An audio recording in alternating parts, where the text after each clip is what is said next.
Hello mga kamamis at welcome sa aking Life of a Working Mom vlog. At ang video na ito ay tungkol sa aking pamilya, lalo na sa aking mga anak. Ngayong araw na ito ay October 19, 2024, araw ng Sabado at makikita nyo naman na nakatirik na nga ang araw at alas 7 na ng umaga ako bumangon dahil Sabado ngayon at off-duty ko ngayong araw na ito. Ito na nga at binuksan ko na ang aming bintana para makapasok na ang preskong hangin at ang sinag ng araw. Off-duty kasi din ng asawa ko ngayon kaya matagal kaming bumangon. Sinusulit talaga namin ang oras sa aming off-duty na magkasama kami pati na rin sa aking mga anak. Pagkatapos ko ng mag-ayos sa aming bintana ay lumabas kami ni Renz para ayusin ang net ng badminton para makapaglaro kaming dalawa. Dito nga itatayo namin ang portable stand ng net ng badminton. Ito nga mga kamamis ang harapan sa aming bahay at may malawak nga harapan kami kaya pwede naming ilagay ang net ng badminton dito. Tinulungan nga ako ng aking anak na iayos ang net ng badminton. Ito nga ang in-order ko kahapon mga mamis na dumating sa amin. Ganito nga ang itsura niya sa net na pwede lang sa bahay. At pwede ding maglaro lang kayo sa bahay. Ma-enjoy mo pang kasama ang iyong pamilya na magiging kalaro nyo sa paglaro ng badminton.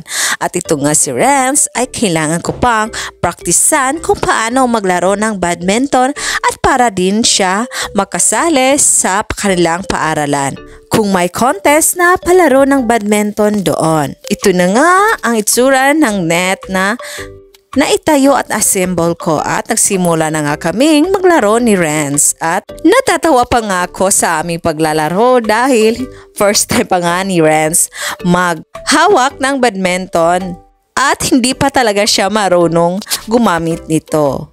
Kailangan ko pa nga siyang turuan para marunong na siyang maglaro nito at may kalaro na ako dito sa aming bahay.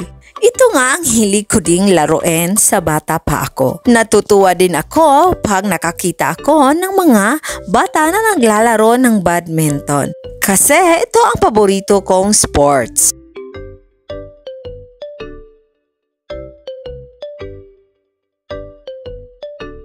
Pagsapit ng hapon ay naglaro ulit kami ni Renz. Ito nga kahit hindi pa siya marunong ay nakasmile lang palagi siya. Kinalaunan ay marunong na siyang sumalo sa bola. Pero darating talaga ang araw, maging mahusay na siya na maglaro ng badminton. Sunod namang naglaro ay kami ng aking asawa at ito na nga, enjoy nga naming dalawa ang paglalaro. Nagbibigay talaga kami ng quality time sa aming isa't isa at sa aming mga anak. Pagkatapos na naming maglaro mga mamis at dumating na ang gabi ay niligpit na namin ang mga racket ng badminton at bola. Dito makikita nyo sa ginagawa ko sa video na ito.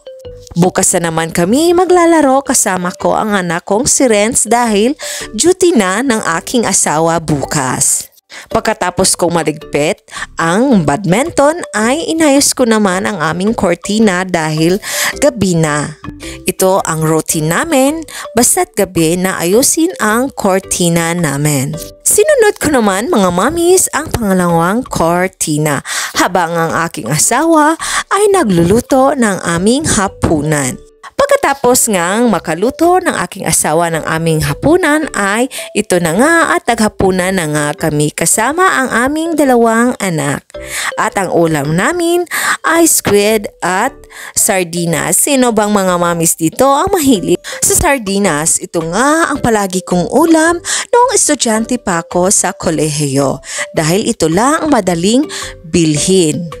Kahit may pamilya na ako ay kumakain pa rin kami ng sardinas. Pagkatapos naming maghapunan mga mamis ay naghanda ang asawa ko ng isang basong tea. Ito ay dahon ng bayabas at guyabano at ito nga ang palagi naming iniinom. Alam nyo naman maraming benepisyo ang dahon ng guyabano lalo na ang dahon ng bayabas. At iniinom nga namin ito para pampadetox sa aming katawan. Sinasanay nga namin ng aking asawa ang pag-iinom ng mga herbal na dahon. At natutuwa rin ako umiinom dito. Kahit mapakla ang lasa ay nasanay na rin ako at kami ng aking asawa dito at hinahanap nga namin ito every week. Lalo na't off-duty namin, ito ang lagi naming iniinom. Mabuti nga lang at mahilig din ang asawa ko dito. At may kasabay nga akong umiinom sa mga tea na ito. Alam ko rin mga mamis, may mga mahilig din sa mga herbal na dahon-dahon dito. Ini-enjoy nga namin ang pag-iinom habang kami ay tumitingin sa movie ng Netflix. Nakasanayan na nga namin na every night ay tumitingin kami ng movies kasama ang aking mga anak. Pagkatapos manood namin ng Netflix ay ito na at papunta na ako sa aming kwarto para matulog. Thank you mga mami sa panonood sa video na ito at sana ay nagustuhan at enjoy kayo. Sa susunod na mga videos mga mamis, thank you and good night!